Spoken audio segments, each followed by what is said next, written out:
Hey everybody, I hope all is well. Thank you for clicking and joining me today. Please feel free to like, subscribe, and share to this video. Much appreciated. Also, this conversation and video is for educational and entertainment purposes only. This discussion may include opinions, facts, and speculations. Please do your own research and come to make your own conclusions. Thank you, and let's dive in. Updates and forgotten information. The internet has been blowing up and blasting the two surviving roommates of the King Road, Idaho 4 tragedy. Bethany lived in the lower basement level, never needing to go upstairs in those early morning hours. It was thought that she might have slept through it all. Rumors of being a daughter to a well-connected parent becomes a little more believable as the public knows little to nothing about her, seemingly as if she is well protected and staying silent. She could also be absolutely horrified from this event and is having difficulty with it all. We do not know.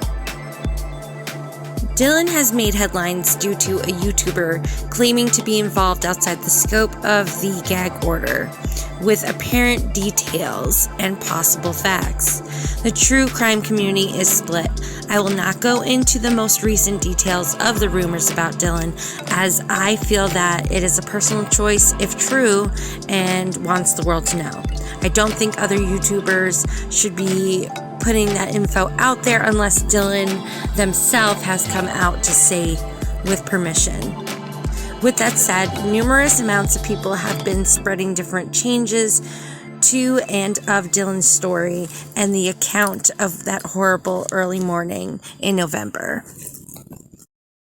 I will say I don't understand why she had not called 911 at any point, especially after the bushy-eyebrowed man had left out the clear sliding door. A call for help from the police would also definitely have helped the situation of patrolling the area, finding the person before they fled the area. You know, it's a college town and regular residents. So many facts and misinformation has not only clouded the case, but the light of those victims who lost their lives. In honor of them, I would like to share some information that has been overshadowed and forgotten. Kaylee and Maddie. The world has seen photos and fell in love with these two's friendship. They grew up together and as strong best friends, even at one point went to different sororities, yet it never caused an issue or dent in their bond. Kaylee's family had spoken in past interviews stating that they had a bond of sisterhood where Maddie even treated Kaylee's other siblings like her own. They went on family vacations together. They seemed to truly bloom and blossom together. Family and friends say the two balanced each other out very well.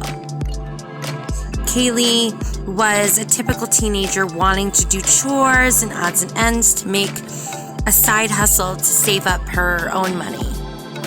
He even went into detail, stating as a young adult she continued to be close with her family, always checking in. When the family finally started to get calls and word of what happened, it raised concerns about LE protocols in that area, as well as the connection with the school, with students away from their families and home. The family had discussed how they really wanted to put pressure on that, make a change. Now, Kaylee had a boyfriend. Many at first accused and had questions about Jack, Kaylee's previous long-term ex-boyfriend, but remained close friends, where they still shared even a dog together named Murphy, who is in custody and living with Jack. Murphy happened to be a survivor of that tragic incident as well.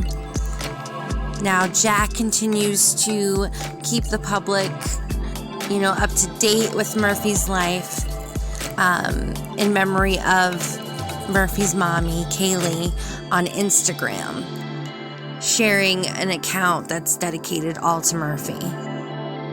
Many speculated that possibly Jack was eyed by Kaylee's family. In an interview with a YouTube creator named Olivia, they had explained how they loved Jack, but had to distance themselves in case. But did have moments with him where they asked questions, even examined his body for defensive markings. They said it was sad, but they felt they had to. They had to rule out anything and everything out. Maddie had a boyfriend as well, and he had written a respectful and sweet letter in remembrance to his girlfriend on his Instagram, sharing beautiful photos of them together. It was known and said that Kaylee and Maddie always used the buddy system and had a male friend guide and escort them at night, and used Ubers and Lyft services when drinking, which we did witness in security footage on the way to the Grubhub truck with Hoodie Guy. Now, some forgotten items of this case. For example, in the footage, people question the white truck seen in the background as viewers think it matches the truck found at Brent Kopaka's parents' home alongside his 2014 silver Hyundai Elantra. Which connects us to, remember those body cams that kept showing a Hyundai Elantra, but it was questionable on the color, silver, gray, white? At first, LE released information of search regarding a Hyundai Elantra 2014, but then it changed to Elantra of 2011 to 2013 model, which then they told us of Brian Kohlberger and his white Elantra. But then, what about the alcohol offense body cam footage with the so-called undercover Realtree dressed cops in Ford Fusions? No one find that odd? Alongside that body cam footage used on Ashley Banfield's News Nation show, you could see 4 people walking in line one by one in the dark, not far from the King Road home area. Suspiciously, around, I believe, that time frame too. Why hasn't News Nation discussed connection possibilities or the events with Brent Kopaka? Was Brian setting up or framing Brent with the military knife? Were they friends? Was there drugs involved? Who called anonymously to swat Brent the day Brian was going to Pennsylvania? There was also high suspicion about the Reddit posts and users that had posted leaks of information. Both accounts, the one suspected to be Brian's with the eye-lurking profile photo, and Brent's post saying, "I see you too," in possible connection and response. Now, we have to remember when Brian was arrested, he asked if anyone else had been arrested as well. That could have been pure curiosity or a tactic to help him seem more innocent to those who will be reviewing his every word later on. Now, bit by bit, we are learning more and more, but causing much confusion as a lot of changes and contradictions what we've been previously told. What do you think needs to be reviewed for a closer look? Tell me down below in the comments.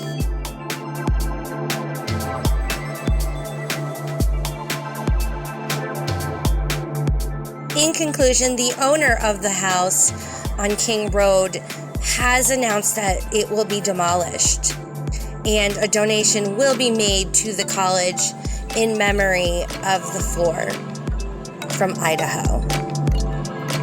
Thanks for tuning in. I hope to see you guys soon in a new video.